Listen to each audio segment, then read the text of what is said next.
Mpianatra telo miravavy avy eo anivon'ny toeram-piofanana taovolo IPAC no nandrato fianarana any Toulouse any Fransa any ampitombon-dray ny fahaiza-manaony eo amin'izany ny tontolo izany homalialina moa izy ireo no nanainga ny ainga teto Antananarivo. Mpianatra telo miravavy avy eo amin'ny toeram-pampianarana taovolo IPAC no nanainga ho any Toulouse any Fransa omaly alina ka ampitombo ny fahaizan'izy ireo any amin'ny sekoly ambony tarihan'ny Jean-Claude Aubry. Tamin'ny fiangan'izy ireo omaly ity no nilazany Lolita Randrianorenana, Deborah Elvernirina ary Philippine Rantamalala ny fahavononan'izy ireo amin'ny fivainanana ity izay atrehany ihany koa mba hanatsarana ny fahaizany eo amin'izay sehatra ny taovolo izay.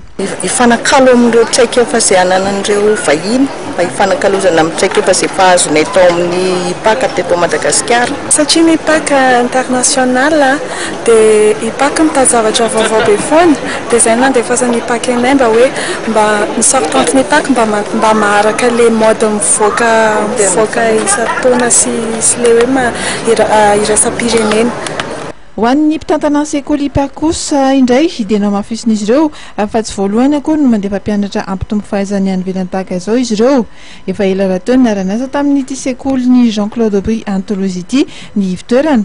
Nisy moa ny fifaninana manokana nentina ny fantenana reto ankizy andeha ireto. Azo atao hoe maka roa ihany zany no dianay ho any ampitan-dranomasina izao.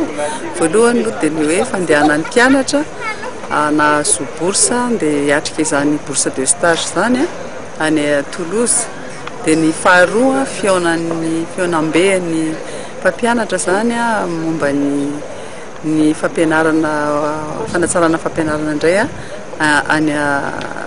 any Toulouse ihany koa ataon'ny École supérieure Jean-Claude Aubry sy izay rehetra mpikambana ao anatin'izany fikambanam-ben'ny École supérieure Jean-Claude Aubry zany mba ahafahana mahita zavatra teknika vaovao sy ireo traikefa isan-karazany indray anamboarana anatsarana ny fampianarana zany ataonay amin'ny lafin'ny coiffure. Mivoatra trany ity sehatra ity ka izany no ilana fiofanana tahaka izao.